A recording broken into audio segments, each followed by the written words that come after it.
Olá pessoal, tudo bem com vocês? Então, nesse vídeo eu vou falar para vocês um pouquinho a respeito de câncer de próstata, ocasionado ou não pela reposição de testosterona, tá bom? Então, TRT, né, terapia de reposição de testosterona e câncer de próstata. Toda vez que a gente fala de hormônio, principalmente se a gente estiver lidando com pacientes do sexo masculino, né, existe uma preocupação, existe uma hormoniofobia, né, de que isso aí dá câncer.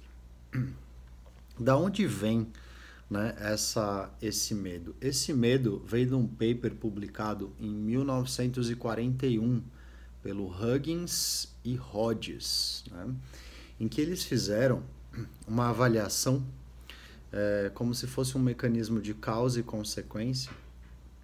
Então eles pegaram pacientes, administraram a testosterona e tinha um marcador que era a fosfatase ácida, né? Que hoje foi substituído pelo PSA, mas naquela época era um marcador. No entanto, hoje a gente já sabe que é um marcador bastante errático, né? Um marcador que não tem um comportamento tão linear ou tão adequado para fazer esse tipo de segmento. Tá? Então, os pacientes receberam a testosterona, eles aumentaram a fosfatase ácida e quando eles retiravam a testosterona, os pesquisadores, esses pacientes acabavam diminuindo a fosfatase ácida. Então, concluiu-se que quando a fosfatase ácida prostática, né? Ou seja, quando eu desse testosterona, eu estimularia o câncer de próstata, eu estimularia a proliferação do tecido prostático. No entanto, né, e esses caras acabaram vencendo o prêmio Nobel em 1966. Então, como é que você vai discutir, né, com dois caras que ganharam o prêmio Nobel a respeito e falar que testosterona não dá câncer?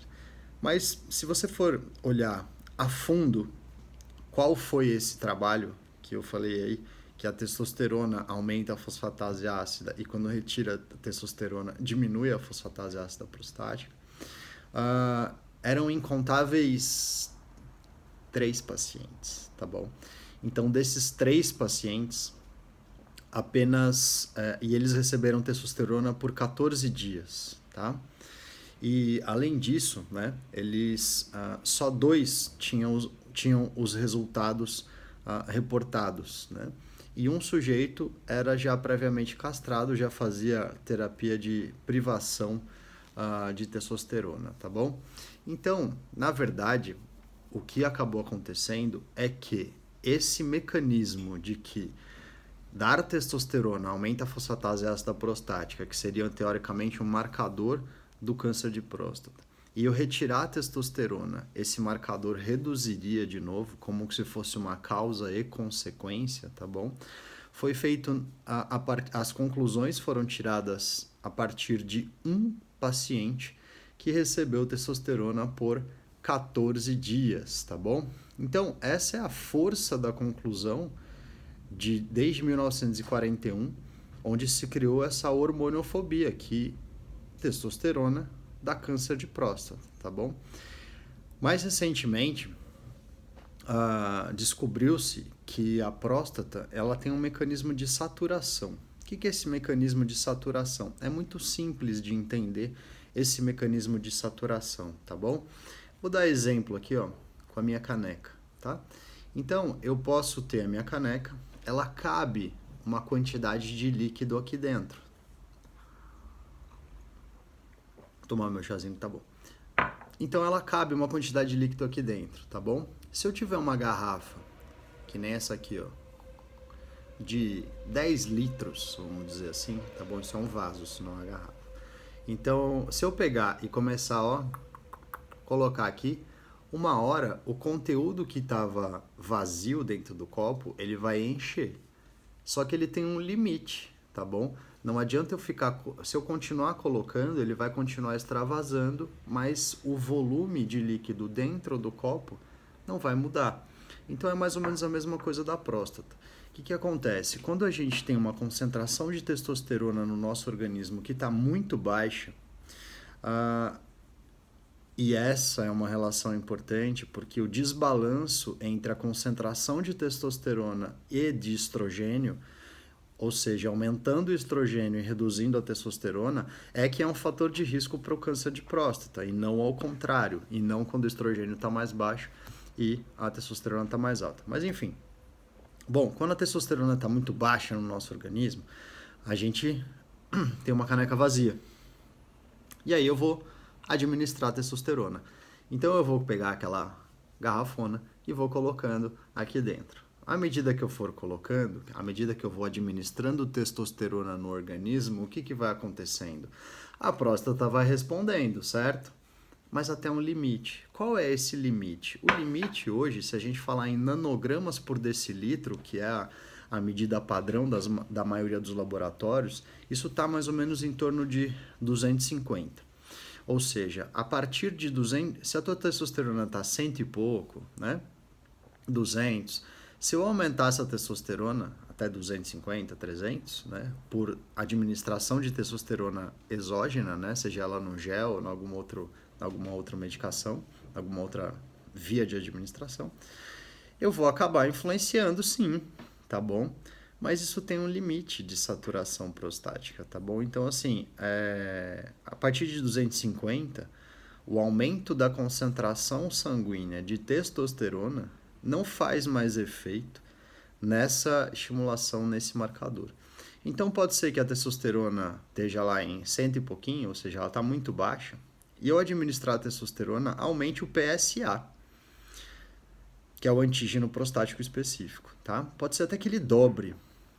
No entanto, né, esse talvez seja um valor basal de PSA dessa pessoa. Tem vários estudos que foram conduzidos a partir desse raciocínio, que é o seguinte, o paciente tinha um nível de PSA, ele foi feita a castração química, ou seja, retirado a testosterona desse paciente, tá bom? Via medicamentos foi inibida a produção. O PSA cai. Quando eu administro a testosterona de novo, tirando essa medicação que bloqueia, o PSA sobe de novo. E às vezes, como ele está muito baixo, ele acaba dobrando, triplicando, quadruplicando o volume desse PSA em pouco tempo, tá?